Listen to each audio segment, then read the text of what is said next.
In an attempt to characterize the complacency of society, Albert Einstein once said, "The world is a dangerous place, not because those who are evil, but because of those who look on and do nothing." According to DoSomething.org, there is approximately 70 million homeless animals in the United States. And whether you notice it or not, it's a problem that's affecting all of us.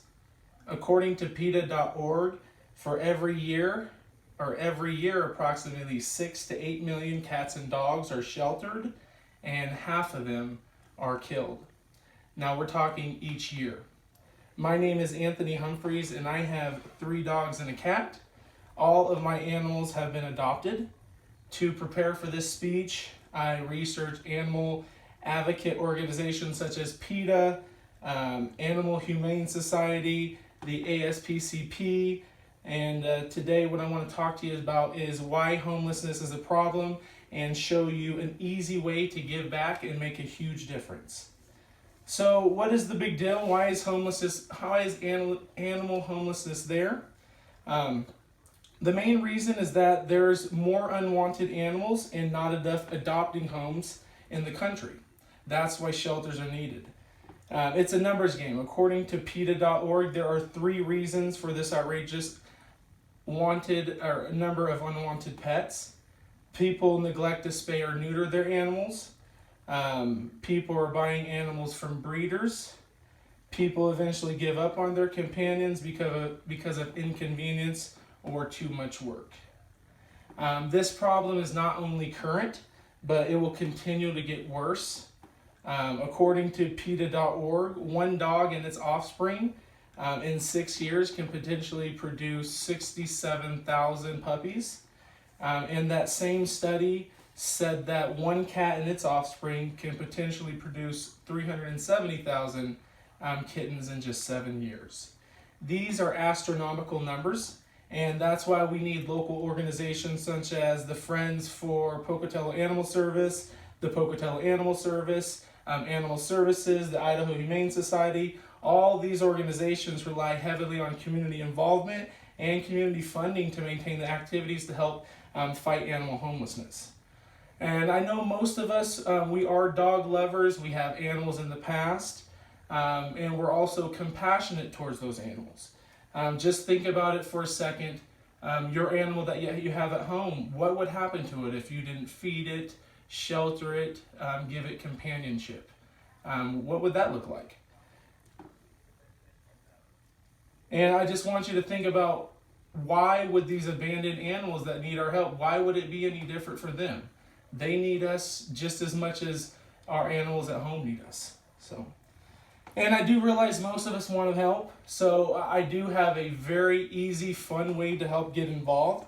And I think that it not only will help you be more involved in the community, but you might actually get something out of it yourself.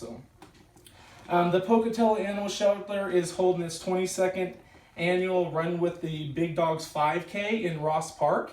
All proceeds go to help animal homelessness. Some of the organizations that are going to be benefiting from this fundraiser are the Second Chance Funds. Second Chance Funds helps with veterinarian expenses, medical bills that otherwise would not be paid. Because of this, animals are able to get better care. They're able to be in a condition where they can actually be adopted. If they weren't, or if this program wasn't there, a lot of animals would die because they're just too unhealthy. There's no funds to pay for the medical expenses.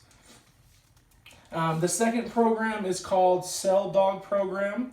This program pairs a cell dog with an inmate.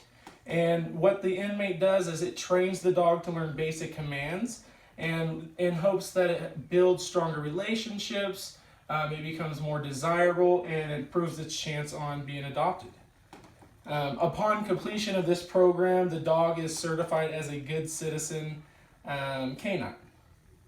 The third program is called Katie's Old Friends. This program is concerned for dogs 6 and older. The funds pay portion of the adoption fee, and since 2010, 250 older dogs have found new homes because of this program. The fourth program is called Pets for Vets. It discounts the adoption fee for military service men and women, and this is also a great way to just show your appreciation for the service that they've done for our country. And the final one is the cat adoption fee subsidy. It decreases the fee for cat adoptions, which obviously makes it easier for them to be adopted, and also it increases the save rate because a lot of cats get put to sleep. Now, I know one of the main objections to doing something like this is you can't actually visualize the effect that this has because it's kind of like an out of sight, out of mind. But I want you to think about it like this, is when cats and dogs are treated and taken care of, whether it's medically, training them, grooming them, then it increases the dog's chances of being adopted.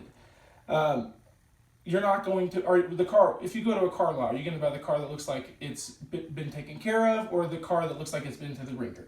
And the same can be said for the dogs. So when a shelter dogs are groomed, healthy, adoption increases, and just logically the demand for dogs that are purchased from stores decreases. And what we're hoping is that as the demand for the store dogs decreases, it less incentivizes the breeders from breeding in order to gain monetarily. So we also need more animals to be spayed or neutered. That's how we're going to beat the overpopulation. Only 10% of the animals that pass through the shelter have been spayed or neutered, and we need to increase community awareness so this number actually increases. One of the requirements for all shelters is that when a pet is adopted, it must be spayed or neutered within a certain period of time. All of my animals, they have been spayed or neutered, and on a couple occasions, the Blackfoot Animal Shelter, they'll pay for that for you. So, and also, just because you can't see where the money is going, that does not mean that it's not making a difference. According to the Idaho Humane Society, for every $1 that's donated, 87.3 cents goes to an animal care, education, and outreach. So what I want to think about is just the opportunity that we have here. Imagine for a second that we live in a world that doesn't have an animal shelter. What would that look like? Where would these animals go? Obviously, they'd be thrown on the streets. They would just be thrown in the garbage can, out to rot. It would be disgusting, unsanitary. Animal shelters are needed. And in order for animal shelters to function, they need support from us. We love all animals. Just because we shove it under the rug doesn't mean that the situation is going to disappear.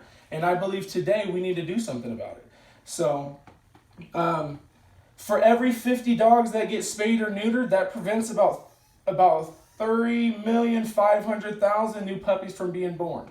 And for every 50 cats that we help get spayed or neutered, that's 18.5 million new kittens from being born. This makes a difference. And I know you guys want to help. That's why there's an awesome opportunity with, that 5K run. And I hope to see all you guys out here. I do want to end on this. Matt Bersheiker, the president and CEO of ASPCA, said, "Too many animals enter the system for reasons that are completely preventable. I believe with community support, we can make a difference not only in the lives of the animals, but also in the lives of the people around us. Animal homelessness is a problem, and with community resources, we will make a difference." So come and join me. It's April 24th, Pocatello's 22nd annual 5K. If you don't want to run the 5K, you can run the 2K. Kids under 13 are free. Bring your dogs. Bring multiple dogs. There will be a lot of dogs out there. To register, go to PocatelloShelterFriends.org/fundraiser. If you can't find it, just Google search Run with the Big Dogs Pocatello. Like I said, this is April 24th. The cost is $25 for the 5K and $15 for the 2K. I hope to see you out there. There will be like doggy treats. You will get like a t-shirt and stuff like that. So come join me and 100 of your other neighbors. That way we can walk and save animals' lives. I'll see you guys there.